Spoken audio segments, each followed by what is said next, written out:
So basically, still not 100% off Kratom, or in my case, the MIT like little extract, not the 7-0, not that stuff. That shit was made illegal in my state a while ago. But the main constituent of Kratom, the MIT michiginine or whatever the hell it's called, there's companies that make that as an extract. So it's not a synthetic thing. It's just something that they get a whole bunch of the kratom powder together, and then they just remove that part of it. It would be like if you got a whole bunch of weed and you just pulled the THC out of it. It's kind of like that. And then somebody, if they made THC tablets, which I'm sure that they do, somebody was taking those. And you're like, hey, are you still on the weed? And they're like, well, I'm on a THC tablet. And you're like, well, you're on the weed. And they're like, kind of, but not really. It's kind of like that. But yeah, I'm still struggling with that. I'm not happy about it. I'm not like mad at myself about it. Maybe I am a little bit. But for a while, I was taking the kratom powder and the MIT. And I think it was just habit. Like I'm actually extremely OCD. When people talk about, oh, I'm so OCD, what they mean is that they're anal, they're picky, something like that. No. I'm actually OCD. Like I count things. If I do something once, I might have to do it a whole bunch more times. Like I have to wash my body 3 times in the shower, which means every single part of my body I have to do 3 times. I don't know why. It just like there's a whole bunch of things like that. So for a while, for shit, 8 or 9 years, however long it was, I was taking the powder, and then it got into like a habit where I was like, well, at this time I take it, at this time I take it, at this time. So then when I found the extract, or the MIT, whatever, I lessened how much powder I was taking, because although it's plant matter, it's allegedly it's not very good for your liver, because it's still your body having to sort through a whole bunch of raw material to get to whatever the active component is, or just filter so much stuff as it is. So I'm happy that I'm off of the actual plant material, because then it's obviously much better for my liver. Mentally, being addicted or dependent on anything is not ideal. So yeah, it's a bittersweet win, as it were. But I don't know. I think it's been a month since my last video, and I thought for sure, man. I thought for sure if you asked me during that video, 100% that I would be off of it by now. It's been like a month, and I was down to like really low dose at that point. But it's like you just get, I mean, I know the mind of an addict, whatever. You get like a reason, something will happen. And it's like, use it as a crutch. And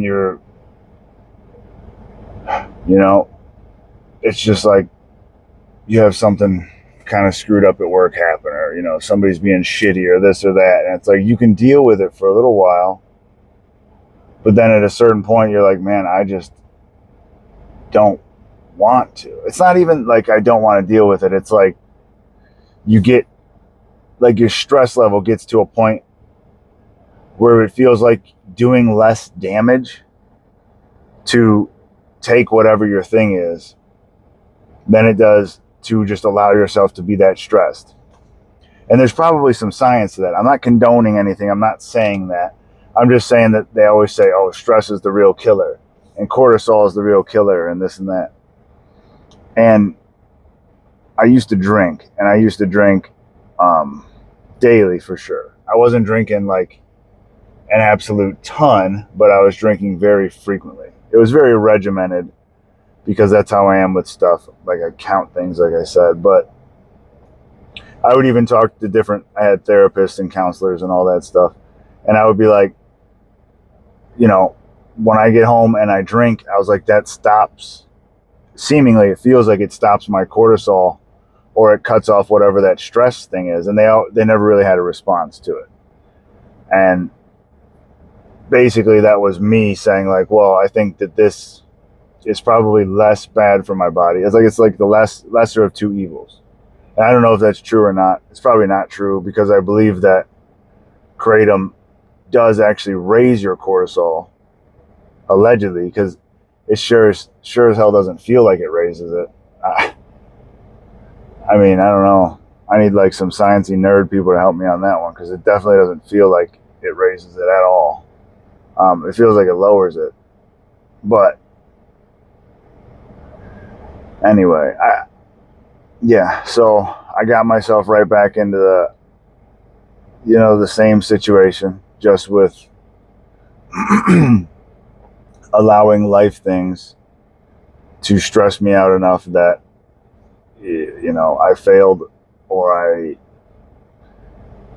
allowed myself to set myself back, because it's always me. It's nobody else's fault ever. Even if I'm in some kind of a situation with somebody, or some kind of a problem, or some kind of a dispute, or some kind of a whatever, I know it's my fault. I don't blame anybody else for anything that happens to me, or anything that's going on in my life. These are 100%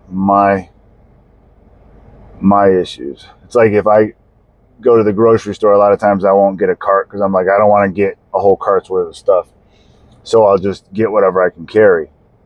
And after a while, I have a lot of things, and I have stuff up over my shoulders, like all kinds of stuff. Like I'm walking to the checkout, and I'll see like one more thing. I'm using my teeth at this point, and people will be like, "Hey, you can go in front of me. You want to set this stuff down?" I'm like, "No, I made my bed." And that's kind of how I feel. It's like, it's almost like I set myself up with difficult situations, like self-sabotage in a way. I don't think I'm self-sabotaging myself with the kratom stuff, the MIT stuff, but it's similar to that. It's a similar mind state. It's a similar reaction, headspace. I don't know. So I'm back doing a lot more things to try to give myself more headspace. I'm meditating more frequently. I am exercising more frequently. I'm doing the red light therapy stuff. I'm at the gym right now. I've been going back for the last, I don't know, a week or 2 weeks or something. I mean, I was still working out at my house, but now I'm doing both things. So work out at the gym, do red light, do like tanning. And I know tanning's not the best for you either, but you do get some kind of endorphins from it. I'm only doing a few minutes here and there, but you do get some kind of endorphin release. And I do still spend time in the sun, but I'm near Cleveland, Ohio, so it's almost September. So pretty soon the only sun I'm going to get is going to be from the damn tanning bed. So I'm adding in those things, still trying to eat very healthy, just, I don't know, exercise is a big one for me. Also looking to make some pretty big life changes, because if something is stressing me out so much that it's causing me to lean on my vices, well then I owe it to myself to change the inputs. Change the outputs. But yeah, as of right now, it's been a month. I failed. Anybody else been there? Because I've been there many times. I succeed in so many things, but there's, little pin in my butt, the MIT, the kratom thing. I don't know. I love you, man. I hope anybody else is going through this is doing better than me. Yeah, I love you. Have a great day.